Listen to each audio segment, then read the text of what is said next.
பாலக்காடு மாவட்டம் கண்ணோடி வழியாக வல்லாடு என்கின்ற மலையடிவாரத்திற்கு நாம் சென்று கொண்டிருக்கின்றோம். மேலே ரயில் பாலம், ரயில் ரோடும், கீழே இந்த நீர் அருவியும் போய்கொண்டிருக்கிறது.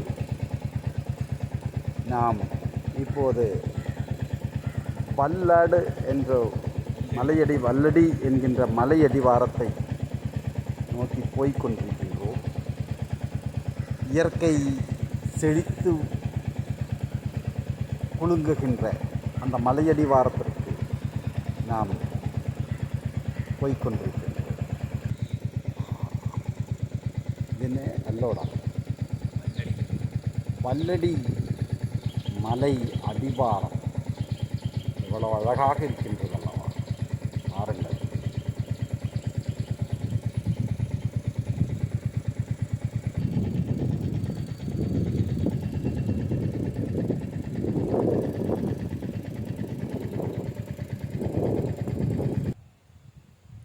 தேவைகள்தான் விடையை தேடுகின்றன. அந்த விடையைத்தான் தத்துவங்கள் உருவாக்குகின்றன. அந்த தத்துவங்களை தனிமைகள் வளர்த்துகின்றது என்பதே.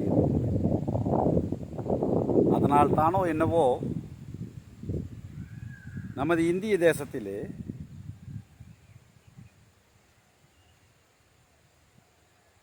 சான்றோர்கள் அல்லது சந்நியாசிகள்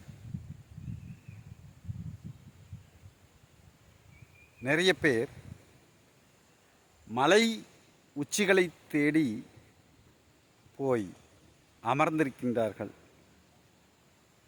அது இந்திய கலாச்சாரத்திற்கு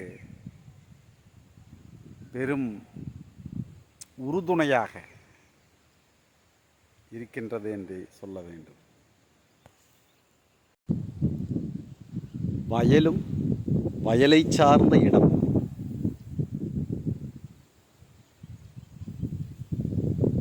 மலையும் மலையை சார்ந்த இடமும் நீங்கள் கேள்விப்பட்டிருக்கலாம். ஆனால் வயலும் மலையும் இணைந்த இடம் இதோ பார்த்து ரசியுங்கள். பலருக்கு தீன்மை செய்கின்ற சில கொள்கைகள் சிலருக்கு நன்மை செய்யலாம். பலருக்கு நன்மை செய்கின்ற சில கொள்கைகள் சிலருக்கு தீன்மை செய்யலாம். இருந்தாலும் அந்த பலருக்கு தீன்மை செய்கின்ற அந்த கொள்கைகள் என்றே அழைக்கப்படுகின்றன. ஆனால் நாம் புரிந்து கொள்ள வேண்டும்,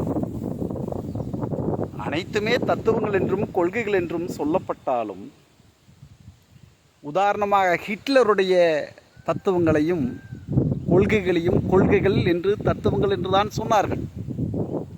ஆனால் உலகம் அவர்களுடைய போக்கை வெகுஜனங்கள் ஆதரிக்கவில்லை. அதனால் இதுவரை இந்த உலகத்தில் அதற்கொரு அந்த தவறான கொள்கைகளுக்கும் தவறான தத்துவங்களுக்கும் நல்ல ஒரு பெயரை, ஒரு தனி அடையாளப்படுத்தக்கூடிய ஒரு பெயரை சூட்டவில்லை. அதனால தான் சொல்கின்றோம்,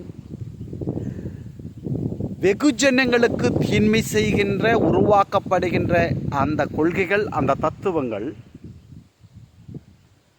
அஸ்வபுத்தி தத்துவங்கள் என்றும், வெகுஜனங்களுக்கு உதவியாக இருக்கின்ற தத்துவங்களை விஸ்வபுத்தி தத்துவங்கள் என்றும் நாம் இன்று வேர்திரித்து புரிந்து கொள்ள வேண்டும் என்று உங்களுக்கு சொல்லுகின்றோம்.